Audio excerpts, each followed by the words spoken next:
বন্ধুরা, এই যে আমাদের চারপাশে কিছু লোকজন আছে, এই ধরুন পাড়া প্রতিবেশী, আত্মীয় স্বজন, ফ্যামিলি মেম্বার্স, যাদের বাড়িতে গেলে তারা জিজ্ঞাসা করে, জল দি, কিছু খাবি, কিছু দেব, চা জল, তুই চা খাস তো, কিছু দেব, একটু চা করে আনি। তো আমার কথা হচ্ছে, আমাকে এইরকম ভাবে কিন্তু জিজ্ঞাসা করবেন না।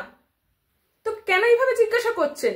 দেখুন, আপনারা কিন্তু জানেন জিজ্ঞাসা করলে কিন্তু আমি নাই বলবো, তো জিজ্ঞাসা করার কোনো দরকার নেই। বলছি, একদম ওইভাবে কিন্তু জিজ্ঞাসা করবেন না। আমি তো একটু লাজুক মানুষ, একটু লজ্জা পাই, তাই বলতে পারি না। শুনুন, একেবারে খাবার নিয়ে মুখে ছুঁড়ে মারবেন, দরকার পড়লে মুখে ঠুসে দেবেন। বলছি শুনুন, আপনার বাড়িতে যা খাবার আছে, মানে এই যে চা, জল, বিস্কুট, ডাল, ভাত, আলু সেদ্ধ, বিরিয়ানি, চিকেন, যা আছে একেবারে আমার মুখে এইভাবে ছুঁড়ে মারবেন।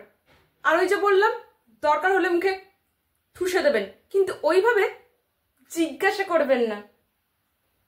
বিশ্বাস করুন, আমি খেয়ে ফেলবো।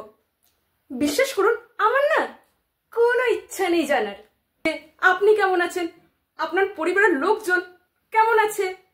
বিশ্বাস করুন, আমি শুধু না আপনার বাড়িতে খেতে গেছি, কোথায় ভালো মন্দ খাবেন, আমার মতো গরিবের আশীর্বাদ নেবেন, তা না ন্যাকামি মেরে জিজ্ঞাসা করছেন, কিছু খাবেন, জল দিই, একটু চা করে আনি।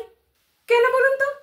একটু যদি চা জলই না খাওয়াতে পারলেন, তাহলে ন্যাকামি মেরে যখন দেখা হয় বলেন কেন যে বাড়িতে যেও, কিন্তু আর বাড়িতে গেলে তখন শুরু হয়ে যায় নেকামো।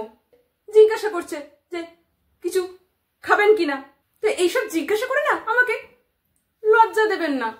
আরে বাবা, আমি এটা বুঝে পাই না, খাবার জিনিস তো দরকার পড়লে খাইয়ে দেবেন, মুখে ছুঁড়ে মারবেন, ঠুসে দেবেন, হ্যাঁ, কিন্তু না ওই ন্যাকামিটা মারবেন না প্লিজ।